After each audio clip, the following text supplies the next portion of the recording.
ಓಹ್, salary ಬಂತಪ್ಪ. ಈ ತಿಂಗಳದು ಸ್ವಲ್ಪ ಸೇವಿಂಗ್ಸ್ ಮಾಡ್ಬೋದು.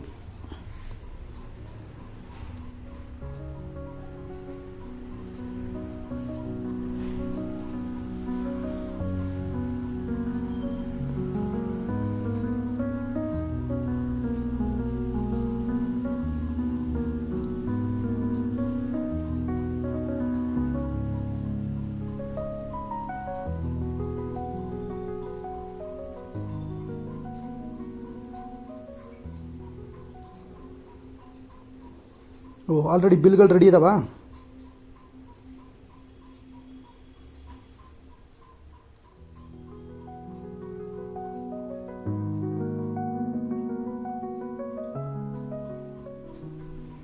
ಅಣ್ಣ, ಇವತ್ತು 10 ಡೇಟು ನೆನಪಿದೆಯಾ? ಬಳೆ ಕಟ್ಟಬೇಕು. ಸರಿ, ಕಟ್ತೀನಿ ಬಿಡು.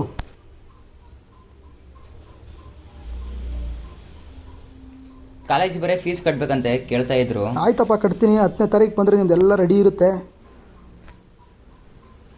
ಅಲ್ಲ, ಅಪ್ಪ ಅಮ್ಮನ ಫೋಟೋ ಏನಕ್ಕೆ ಬಿಸಾಕಿದೆ ಹೇಳಿ? ನಿನಗೆ ಮನುಷ್ಯತ್ವನೇ ಇಲ್ಲ. ಅಪ್ಪ ಅಮ್ಮ ಇದ್ದಿದ್ರೆ ನನ್ನ ಹತ್ರ ಏನೋ ಬೇಡ್ಕೊಳ್ಳೋ ಅವಶ್ಯಕತೆನೇ ನಂಗೆ ಇರ್ತಾ ಇರಲಿಲ್ಲ. ಅಲ್ಲಿ ಅಂಗಡಿಯವನು ಬರೀ ರೇಷನ್ ಬಿಲ್ ಕೇಳ್ತವನೆ.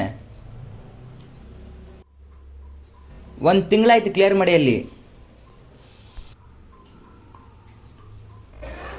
ಅಲ್ಲ, ಅವ್ರ ಫೋಟೋ ನಿಮ್ಗೆ ಬಿಸಾಕಿದೆ. ನೀನು ಬಿಸಾಕ್ತಿ ಏನ್ ಮಾಡ್ಬೇಕಾಗಿತ್ತು? ಬೇರೆ ಮನೆ ಅಪ್ಪ ಅಮ್ಮ ನೋಡು, ಮನೆ ಮಕ್ಕಳಿಗೆ ಆಸ್ತಿ, ಮನೆ ಬಂಗ್ಲೆ, ಕಾರು ಅಂತ ಮಾಡಿಟ್ಟು ಹೋಗಿದ್ದಾರೆ. ಇವ್ರು ನಮ್ಗೆ ಏನ್ ಮಾಡಿಟ್ಟು ಹೋಗಿದ್ದಾರೆ? ಬಿಸಾಕ್ತಾನೆ ನೀವು ಮನೇಲಿ ಇಟ್ಕೊಂಡು ಪೂಜೆ ಮಾಡ್ಬೇಕಾಗಿತ್ತಾ?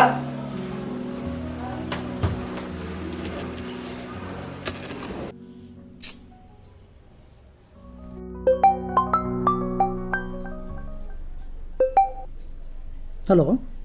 ಯಾ sir, on the way sir. Another 30 minutes sir, I will be there. Yeah sure sir. Okay sir, okay.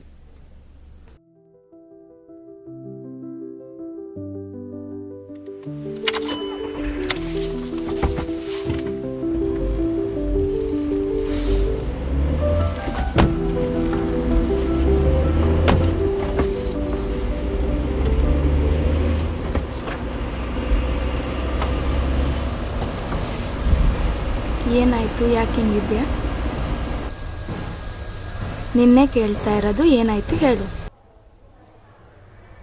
ತಲೆ ಕೆಟ್ಟೋಗಿದೆ ನನಗೆ. ಎಲ್ಲರೂ ದುಡ್ಡು ದುಡ್ಡು ಅಂತ ಸಾಯ್ತಾರೆ. ಎಲ್ಲ 1ನೇ ತಾರೀಕು ಆದರೆ ಸ್ಯಾಲ್ರಿ ಬರಲಿ ಅಂತ ಕಾಯ್ತಾರೆ. ನಾನು ಯಾಕೆ ಸ್ಯಾಲ್ರಿ ಬರುತ್ತೋ ಅನ್ನಂಗಾಗಿದೆ. ನನಗೆ ಬರೋ 25,000 ಸ್ಯಾಲ್ರಿಗೆ 40,000 ಕಮಿಟ್ಮೆಂಟ್ ಇದೆ. ಅದರಲ್ಲಿ ಬೇರೆ ಮನೆ ರೆಂಟು, ತಮ್ಮನ ಕಾಲೇಜ್ ಫೀಸು, ರೇಷನ್ನು, ಅದು ಇದು ಅಂತ ಟೆನ್ಷನ್ ಆಗ್ತಾ ಇರುತ್ತೆ. ಅದರಲ್ಲಿ ಬೇರೆ ನಿಂದು ಒಂದು ಹಂಗಿರಬೇಕು ಹಿಂಗಿರಬೇಕು ಲೈಫಲ್ಲಿ ಅಂತೀಯ. ನನಗೆ ಜೀವನದಲ್ಲಿ ಸೆಟ್ಲ್ ಆಗ್ತೀನ ಇಲ್ವ ಅನ್ನೋದೇ ಗೊತ್ತಾಗ್ತಾ ಇಲ್ಲ ನನಗೆ.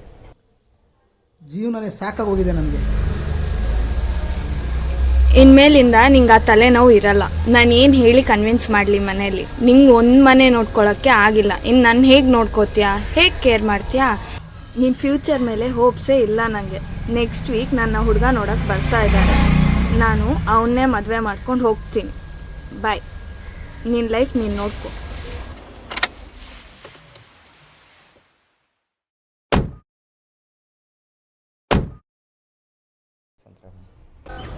ಬೃಂದ, ನನಗೆ ಸ್ವಲ್ಪ ಟೈಮ್ ಕೊಡು. ನಾನು ಎಲ್ಲನೂ ಸರಿ ಮಾಡ್ತೀನಿ. ಎಲ್ಲ ಪ್ರಾಬ್ಲಮ್ನು ನಾನು ಸಾರ್ಟ್ ಔಟ್ ಮಾಡ್ತೀನಿ. ನಾವು ಲೈಫಲ್ಲಿ ಸೆಟ್ಲ್ ಆಗ್ತೀವಿ. ನೀನು ಯಾಕೆ ನನ್ನನ್ನು ಅರ್ಥ ಮಾಡ್ತಾ ನೋಡ್ದಯ್ಯ, ನಾನು ಎಕ್ಸೆಪ್ಟ್ ಮಾಡಿದ್ರು ನಮ್ಮ ಮನೇಲಿ ಎಕ್ಸೆಪ್ಟ್ ಮಾಡಲ್ಲ. ನಿನ್ನ ಕೈಯಲ್ಲಿ ಆಗಲ್ಲ ಬಿಡು.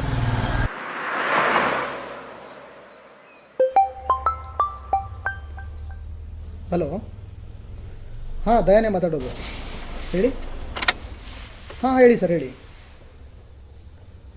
ಓಕೆ. ಇಲ್ಲ ಸರ್, ಇವತ್ತೊಂದು ದಿನ ಟೈಮ್ ಕೊಡಿ ಸರ್. ನಾನು ಸಂಜೆ ಒಳಗಡೆ ಆದಷ್ಟು ಕ್ಲಿಯರ್ ಮಾಡಿಕೊಡ್ತೀನಿ ಸರ್. ಖಂಡಿತ ಮಾಡಿಕೊಡ್ತೀನಿ. ಸರಿ sir, okay.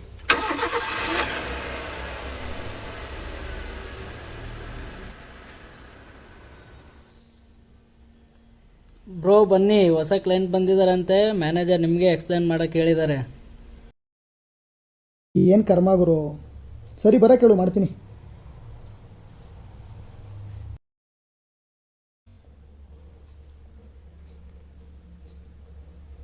Hi sir, how are you sir? Welcome to our office sir. Please take your seat. Sir, now I am going to explain about our project.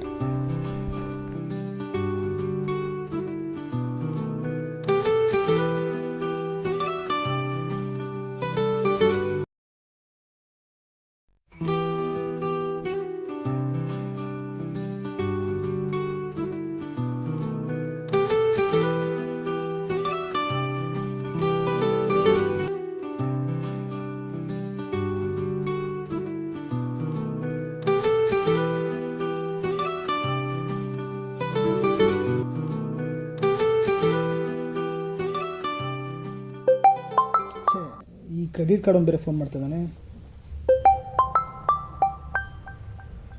ಇವನೇನು ಪದೇ ಪದೇ ಮಾಡ್ತಾನೆ.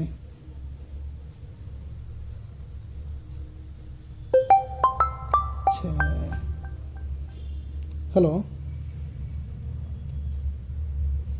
ಹಾಂ ಸರ್, ಒಂದು 2 ದಿನ ಟೈಮ್ ಕೊಡಿ, ನಾನು 100% ಕ್ಲಿಯರ್ ಮಾಡಿಕೊಡ್ತೀನಿ.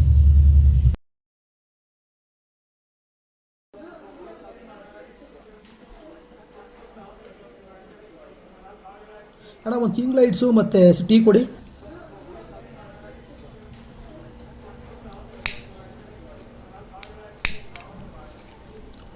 ಹಾಗೆ ಬುಕ್ಕಲ್ಲಿ ಬರ್ಕೊಂಬಿಡಿದು. ಬ್ರೋ ನಮ್ಗೊಂದು ಟೀ ಸಿಗರೇಟ್ ಹೇಳು ಬ್ರೋ. ಏಯ್ ಬಾಗುರು, ನಿನಗಿಲ್ದೇ ಇರೋದಾ? ಮತ್ತೆ ಹೇಗೆ ನಡೀತಿದೆ ಜೀವನ? ಜೀವನ ಏನು ಮಗ, ಫುಲ್ ಕಮಿಟ್ಮೆಂಟಲ್ಲೇ ತುಂಬೋಗಿದೆ.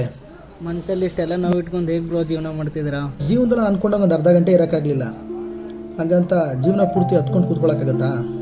ಬಾ ಹೋಗೋಣ, ಎಲ್ಲ ಇದ್ದಿದ್ದೆ. ಹಲೋ, ಇಲ್ಲ ಮಗ, ಈ ಸಲ ನನಗೆ ಬರೋಕ್ಕಾಗಲ್ಲ, ನೀವು ಹೋಗಿ ಬನ್ನಿ. ನೆಕ್ಸ್ಟ್ ಟೈಮ್ ನೀವು ಪ್ಲ್ಯಾನ್ ಮಾಡಿದಾಗ ಖಂಡಿತ ಬರ್ತೀನಿ. ಇಲ್ಲ ಮಗ, ಲಾಸ್ಟ್ ಟೈಮ್ ಏನೋ ಪ್ರಾಬ್ಲಮ್ ಆಯಿತು, ಹಂಗಾಗಿ ನಾನು ಟ್ರಿಪ್ಪಿಗೆ ಬರೋಕ್ಕಾಗಲಿಲ್ಲ. ನೀನು ಬೇಜಾರು ಮಾಡ್ಕೊಬೇಡ, ಹೇಳು, ಹುಡುಗರು ಅರ್ಥ ಮಾಡ್ಕೊತಾರೆ.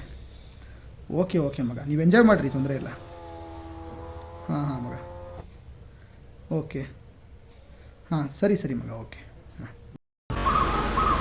ಸರ್, ನಮಗೆ ದುಡ್ಡೇನು ಬೇಡ, ಅಲ್ಲಿವರೆಗೂ ಡ್ರಾಪ್ ಕೊಡಿ ಸರ್. ಓಕೆ, ಹತ್ತಿ ಬನ್ನಿ ಬನ್ನಿ, ನಿಧಾನ ಬನ್ನಿ.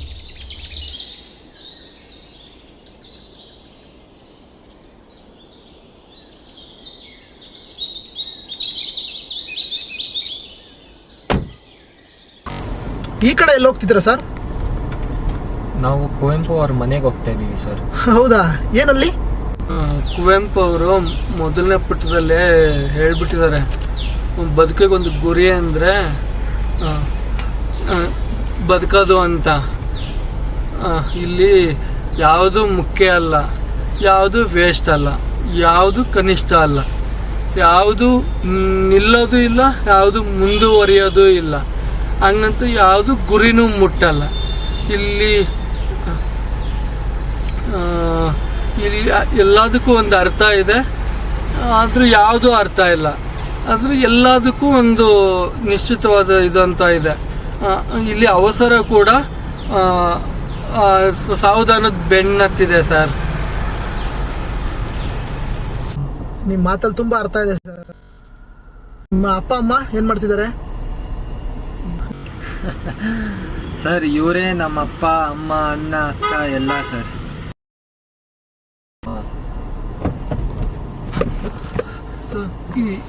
ಏನಾಯ್ತು ಸರ್? ಏನಿಲ್ಲ ಸರ್, ಕತ್ಲಲ್ವಾ, ಸಡನ್ನಾಗಿ ಅದು ಗುಂಡಿ ಕಾಣಿಸ್ಲಿಲ್ಲ ನನಗೆ.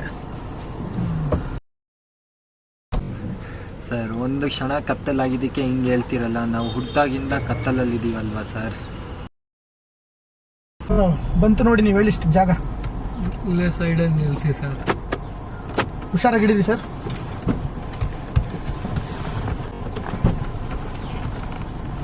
ಸೀದಾ ಹೋಗಿದ್ದೀವಿ.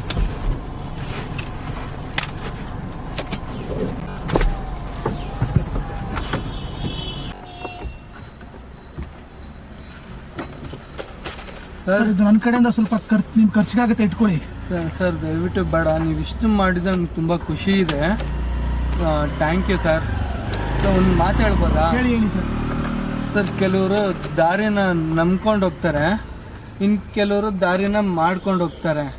ಆದರೆ ನಾವುಗಳು ದಾರಿನೂ ನಂಬಲ್ಲ, ದಾರಿ ನಾವೇ ಮಾಡ್ಕೊಂಡು ಹೋಗ್ತೀವಿ. ನೀವು ಹಂಗೆ ಮಾಡಿ ಸರ್. ಖಂಡಿತ sir. Thank you sir. Thank you sir. ಒಳ್ಳೆದಾಗಲಿ, ಹೋಗಿ ಬನ್ನಿ ಸರ್. ಒಳ್ಳೆದಾಗಲಿ. Thank you sir.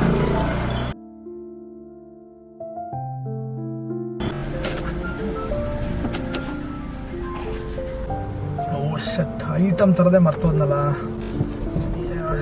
ಮನೆ ಹತ್ರನೇ ಬಂದೆ, ಐಟಮ್ ತೊಗೊಂಬರೋದು ಮರ್ತೋಯ್ತಲ್ಲ, ಏನು ಮಾಡೋದು? ಮತ್ತೆ ಮನೆಗೆ ಹೋದ್ರೆ ಇವಾಗ ಅದೇ ಚಿಂತೆ. ಇವಾಗ ಅವನು ಎಷ್ಟು ಬೈಕೊಂತಾನೋ, ಐಟಮ್ ತಗೊಂಬಂದೆ ಬಂದಿದ್ದಾನೆ ಅಂತ. ಇಲ್ಲಿ ಹೋಗಿ ನೋಡೋಣ.